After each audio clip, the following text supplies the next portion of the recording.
It's my pleasure to be the first chairman of the day of the new season, the 98th season. This is very exciting. We're getting close to the big 100, you know. We'll have to have a big celebration when that occurs. So I feel strongly about reading people's bios and telling you a little bit about the composers, because I feel that this enhances your listening experience. So please bear with me. Our first group is a trio, a woodwind trio. Nina Flanagan, Sharon Oblin, and Linda Borushko, excuse me. And their information is Nina Flanagan plays bassoon, and she's principal bassoonist with the Spectrum Orchestra and the Detroit Medical Orchestra. She also played second bassoon with the International Symphony and for 25 years with the Dearborn Symphony Orchestra. Nina enjoys chamber music with Winthrop Winds Quintet, with the Meadow Brook Woodwind Trio, and with a bassoon trio. Nina has directed the University Presbyterian Church Handbell Choir, adult handbell choir, in Rochester Hills for 24 years. She has a BS in music education from Ball State University, a master's degree in education from Marygrove College, and administrative postgrad work at Michigan State University. She's retired after teaching vocal music K-12 for 20 years, 9 years as K-5, school principal, and 14 years as an adjunct teacher education supervisor at Oakland University. Wow, that's pretty impressive. Sharon Oblin, who plays flute, currently plays flute, piccolo, and alto flute in several chamber music groups, in addition to the Meadowbrook Winds. She has played piccolo and flute for Spectrum Orchestra, been principal flutist of the Rochester Community Band and North Oakland Concert Band, and has been a featured soloist in both bands. She's played piccolo for the Oakland University Concert Band and the Pontiac Oakland Symphony Orchestra. Sharon has an engineering degree from Kettering University and an MBA from Wayne State University, and has studied music performance and composition at Oakland University. Wow, we have varied people, don't we? And so talented. And last but certainly not least, Linda Borushko plays clarinet, is a native Detroiter who attended Cass Technical High School and Wayne State University. She studied with Vincent Miledin, Albert Luconi, and Paul Schaller. Linda has performed as a member and soloist with many local community orchestras, including the Birmingham Bloomfield Symphony and Macomb Symphony, chamber music ensembles, and community theater productions. Current ensembles include Winthrop Bands and Meadowbrook Winds. Linda is retired from more than 30 years working in the computer business. And so, in light of United Nations Day, the Meadowbrook Trio is going to represent Austria, France, England, and the United States, and that's all with the very first composer, Ernst Toch, who actually was born in Poland but had to flee to France and England and the USA, and eventually landed here doing movie music, recordings for movies. And then the second composer is from Poland. So we have quite a representation here. Please join us, Meadowbrook Trio.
represented with their program Germany, France, United States. And because some of her pieces are in a foreign language, we supplied some translations for you, if you have them. You can follow along. And as for Rebecca, she's a mezzo soprano. She holds a Bachelor of Music degree in vocal music performance from Wayne State University. Rebecca has more than 20 years of professional performing experience. Organizations she has enjoyed performing with include the Detroit Symphony Orchestra, the Michigan Opera Theater, Great Lakes Lyric Opera, Opera Modo, Pittsfield Opera Theater, Opera in the Ozarks, St. Paul on the Lake Catholic Church, National Shrine of the Little Flower Basilica, and Cathedral of the Most Blessed Sacrament, just to name a few. Rebecca's performing travels have taken her throughout the United States and Europe. Doris Hall, her pianist and organist, has been the organist across the street at the Birmingham First Methodist for more than 30 years.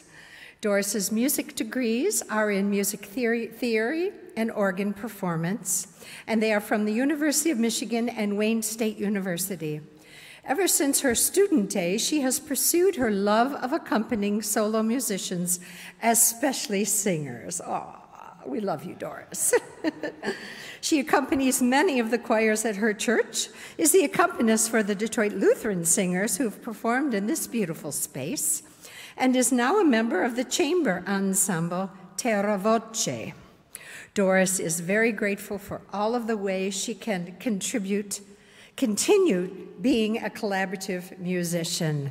Please join us, Rebecca and Doris.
Je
And how appropriate that last song should probably be the anthem for the world, huh?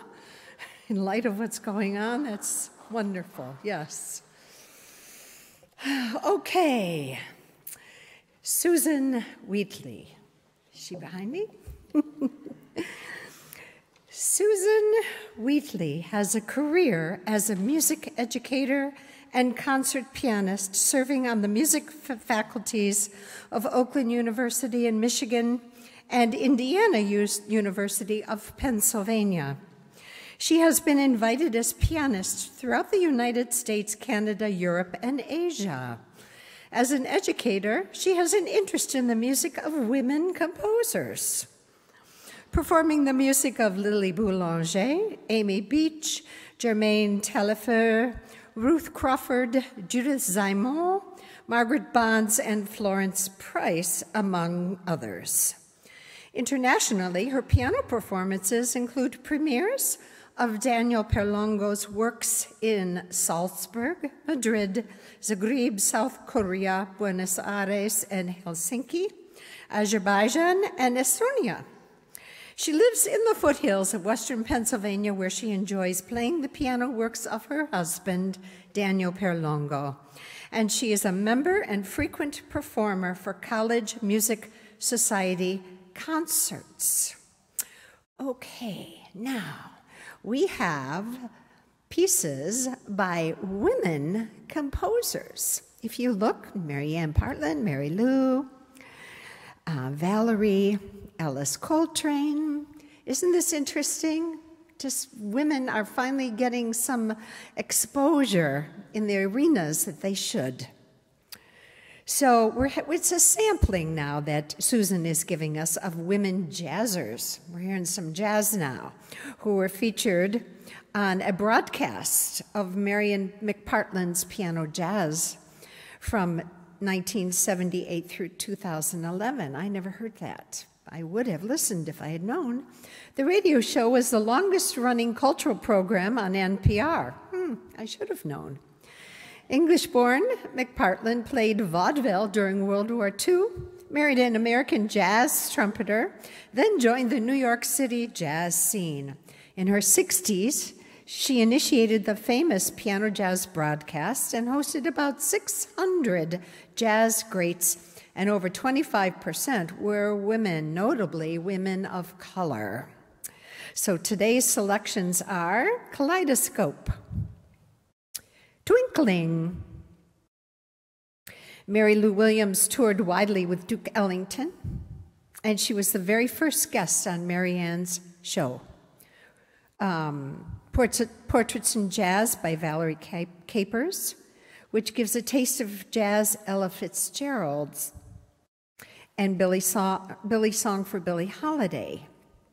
Capers was blind from birth and was McPartland's guest in 1983 and is renowned for her famed New York City jazz trio. And lastly, Alice Coltrane is influenced by Hinduism and Eastern mysticism, which consoled and comforted Alice after the death of her famous husband, John Coltrane. And her adopted Sanskrit name is Turiya, which is the title of this piece. And she was a guest on McPartland's 1981 show. Wonderful. Okay.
And now while Susan takes a little break, I'm going to speak about her final piece, which is Toccata Gioiosa.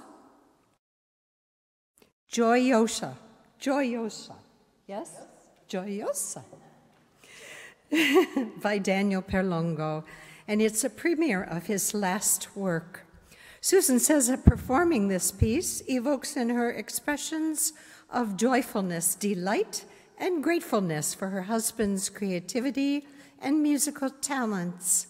It's both jazzy and rapturous, as he described in his program note. This is him speaking. I have always been deeply influenced by my own extensive jazz playing background and have worked many years towards synthesizing the elements from my classical and jazz past into an exclusive compositional voice. Toccata Gioiosa for piano is reminiscent of the bebop jazz era of the 1940s. In a brisk and brightly syncopated tempo with continuous developing variations and driving angular gestures, framed by a contemplative prelude and a postlude. Take it away.